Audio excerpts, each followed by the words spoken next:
कृष्ण, अगर आपका समय सही नहीं चल रहा है, आपके ग्रहों की स्थिति उत्तम नहीं है, आपकी चिंताएं नकारात्मक हो रही हैं और आपके जीवन में समस्याओं की कोई कमी नहीं रही है, तो ये कथा आपके लिए है।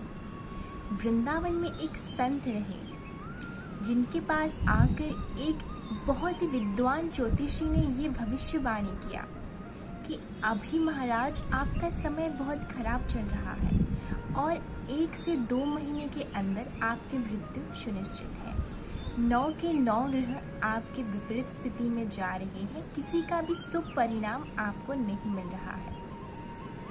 तो उस वक्त उस संत ने क्या किया, उन्होंने मान लिया कि शायद जो विद्वान एस्ट्रोलॉजर जो ज्योतिषी बोल रहे हैं वो सही हो सकता है, परंतु क्योंकि अभी मेरे पास बस 1-2 महीना का समय है, वो समय क्यों ना मैं भगवान के चिंतन में, भगवान की भक्ति में दूँ। तो उस दिन से उन्होंने जितना पहले भक्ति कर रहे थे उससे ज़्यादा से ज़्यादा समय, जैसे कि अगर वो 12 घंटा अपना भक्ति में दे रहे हैं तो उससे बहुत ज़्यादा 22-23 घंटा उन्होंने अपने जीवन में भक्ति को देने लगी। भगवान श्री कृष्ण का नाम जाप करने लगे, राधा कृष्ण के महामंत्र का जाप करने लगे, पूरा समय उनका भक्ति में चला गया। और जो एस्ट्रोलॉजर उनको ये बोल कर गए थे, जो विद्वान ज्योतिषी, वो 6-7 महीने के बाद वहाँ पे आकर उनको सही अवस्था में देखते हैं, उनको बहुत फिट देखते हैं, पहले से भी अत्यधिक सुंदर, सुशील, बहुत ही अच्छे स्वास्थ्य के साथ उनको देखते हैं और ये प्रश्न करते हैं, महाराज आपका तो समय खराब चल रहा था, 9 में से किसी भी ग्रह की स्थिति आपके साथ सही नहीं चल रही थी, तो फिर ये कैसे संभव है कि आप जीवित हैं और ऐसे स्वस्थ हैं। तो उन्होंने बोला कि मुझे कुछ नहीं पता, सब कन्हैया की कृपा है। परंतु वो जो ज्योतिषी थे बहुत ही विद्वान ज्योतिषी थे, उन्होंने बहुत शास्त्रों को अध्ययन किया था, इसलिए उन्होंने एक छोटा सा रिसर्च किया। उन्होंने अपनी शास्त्रीय विद्या से सारे नवोग्रहों से बातें की। एक छोटी सी टेक्निक होती है जो कि मुझे भी नहीं पता, पर उन्होंने बातें की। सबसे पहले उन्होंने सूर्यदेव से बात किया।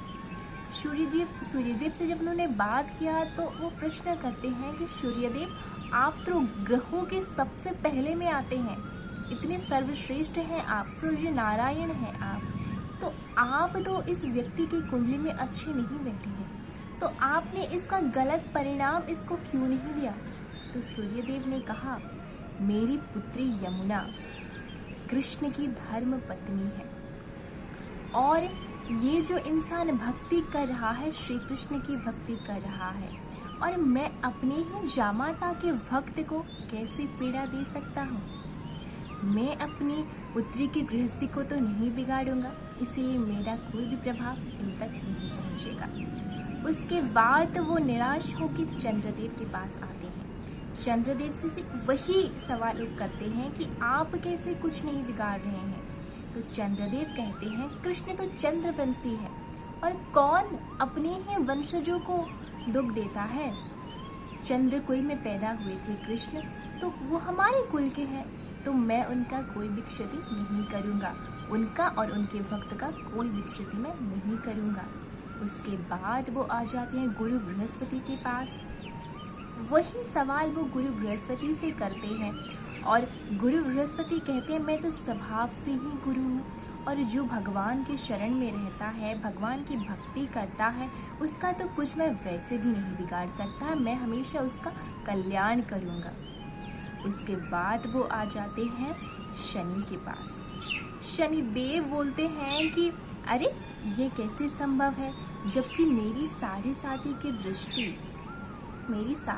की दृष्टि जब स्वयं कृष्ण तक नहीं पहुंच पाई, तो फिर उनके भक्तों को कैसे स्पर्श कर पाएगा मेरी साढ़े साथी, ढैया या कुछ भी प्रकोप। तो कृष्ण को और कृष्ण भक्तों को मेरी कोई भी बुरी नकारात्मक प्रभाव नहीं पड़ेगा। उसके बाद वो आ जाते हैं बुध ग्रह के पास। बुध ग्रह से भी वही सवाल करते हैं और बुध ग्रह बोलते हैं कि मेरे पिता चंद्रदेव है, बुधदेव के पिता, मैं उनका पुत्र हूँ और कृष्ण हमारे कुल में ही आते हैं, तो मैं कैसे उनका कुछ बिगाड़ सकता हूँ, मैं तो उनका कुछ नहीं बिगाड़ूंगा। उसके बाद फिर वो आते हैं मंगल देव के पास। मंगल देव अत्यंत क्रूर ग्रह है, ये माना जाता है। तो वो मंगल देव से प्रश्न कर रहे हैं, मंगल देव आप तो अत्यंत क्रूर ग्रह है, आप बहुत गुस्सा दिलाते हैं, आपका स्वभाव ही क्रूरता है, तो आप कैसे इस व्यक्ति का कुछ नहीं बिगाड़ रहे हैं। तो मंगल देव कहते हैं मैं भूमि पुत्र हूँ। मंगल देव जो है वो भूमि पुत्र है। और जब देवी जानकी, देवी भूमिजा, देवी सीता देवी का जन्म हुआ था तो वो भूमि से ही हुआ था। तो मंगल देव की बहन हुए देवी सीता। तो मंगल देव ने कहा मैं अपनी बहन के पति के भक्तों का मैं कुछ नहीं बिगाड़ सकता हूँ। ये हरे कृष्ण महामंत्र का जाप कर रहा है कृष्ण जो है राम वही, और मेरे बहन के पति के भक्तों का मैं कुछ नहीं बिगाड़ सकता हूँ। ऐसे ऐसे करके शुक्र शनि जो भी नवों ग्रहों से बात कर लिया और सारे 9 के 9 ग्रह हार मान गए कि हमसे अब नहीं होगा। जो कृष्ण की भक्ति करता है, समर्पण करता है भगवान श्री कृष्ण के प्रति, हम नवग्रह उनका कुछ नहीं बिगाड़ सकते हैं। तो वही जो विद्वान ज्योतिषी थे उसी वक्त वो ये स्टेटमेंट देते हैं कि जो भगवान श्री कृष्ण की भक्ति पूरी निष्ठा के साथ, समर्पण के साथ करता है, नवग्रह का जो बुरा प्रभाव है उन तक नहीं पहुंच जाती है। भगवान श्री कृष्ण सभी ग्रहों की बुरे प्रभाव से उनकी रक्षा करते हैं और उनके जीवन में सुखता अवश्य आती है। श्री कृष्ण, राधे राधे।